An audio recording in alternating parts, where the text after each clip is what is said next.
Hi dears, നമുക്ക് തേങ്ങാപ്പാൽ കൊണ്ടൊരു മീൻകറി വെച്ചാലോ? ഇതിന് വേണ്ട ചേരുവകൾ എന്തൊക്കെയാണെന്ന് നോക്കാം. ഒരുപാട് വെളുത്തുള്ളി എടുത്തിട്ടുണ്ട്, ഒരു ചെറിയ പീസ് ഇഞ്ചി എടുത്തിട്ടുണ്ട്, 2 പച്ചമുളക് എടുത്തിട്ടുണ്ട്, ഒരു നാരങ്ങ വലുപ്പത്തിൽ വാളംപുളി എടുത്തിട്ടുണ്ട്, 1/2 കിലോ അയിലയാണ് കേട്ടോ ഞാൻ എടുത്തിരിക്കുന്നത് മീനായിട്ട്, 2 കോല് കറിവേപ്പില, ഒരു വലിയ സവോള, 2 മീഡിയം സൈസ് തക്കാളി എടുത്തിട്ടുള്ളത് കേട്ടോ. തേങ്ങാപ്പാലിനുള്ള തേങ്ങ ചിരവുന്നുണ്ട്. ഒരു അരമുടി തേങ്ങ ഞാൻ എടുത്തിരിക്കുന്നത്. അത് വെള്ളം ചേർക്കാതെ നന്നായി അരച്ചെടുത്ത ശേഷം അരിപ്പ് വെച്ച് നന്നായി അരിച്ചെടുക്കുക. അതിനുശേഷം നമ്മൾ ഒരു ചട്ടി വെച്ചിട്ട് അതിലോട്ട് കുറച്ച് വെളിച്ചെണ്ണ, ഒരു 1/2 ടീസ്പൂൺ കടുക്, കുറച്ച് ഉലുവ നന്നായി മൂപ്പിച്ച ശേഷം അതിലോട്ട് നമ്മൾ വെളുത്തുള്ളി ഇടണം, ഇഞ്ചി, പച്ചമുളക് ഇതൊക്കെ നന്നായിട്ട് മൂത്ത് വരണം കേട്ടോ. അതിലേക്ക് കുറച്ച് കറിവേപ്പില ഇടുക. സവാള ഇട്ട ശേഷം കുറച്ച് ഉപ്പിട്ട് കൊടുക്കുന്ന പെട്ടെന്ന് വഴണ്ട് വരാൻ വേണ്ടിയിട്ട്. നന്നായിട്ട് ബ്രൗണിഷ് കളർ ആവണം സവാള. അത് കഴിഞ്ഞ ശേഷം നമ്മൾ അതിലോട്ട് തക്കാളി ഇടുന്നുണ്ട്. തക്കാളി ഇട്ട് കുറച്ച് നേരം അടച്ച് വെച്ച് കഴിഞ്ഞാൽ തക്കാളിയൊക്കെ നന്നായി ഉടഞ്ഞ് വരും കേട്ടോ.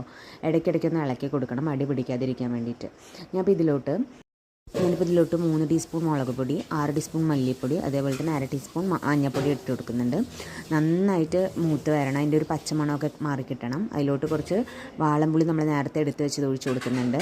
കുറച്ച് വെള്ളം ഒഴിച്ച ശേഷം കുറച്ച് ഉപ്പുകൂടി ഇട്ട് കൊടുക്കുക. ഇത് നന്നായി തിളച്ച് വന്ന ശേഷം തേങ്ങാപ്പാൽ അതിലോട്ട് ഒഴിച്ച് ഒരു തിള വന്നതും സിമ്മാക്കി വെച്ച ശേഷം നമ്മളുടെ മീനൊക്കെ അതിലോട്ട് ഇട്ട് കൊടുക്കണം കേട്ടോ. ഒരുപാട് ഇളക്കരുത്, മീൻ ഉടഞ്ഞു പോകും. ഒരു 5 മുതൽ 6 മിനിറ്റ് വരെ എന്തായാലും മതി. അതിനുശേഷം മുകളിലോട്ട് കുറച്ച് കറിവേപ്പിലയും കൂടി വിതറി കൊടുക്കുക.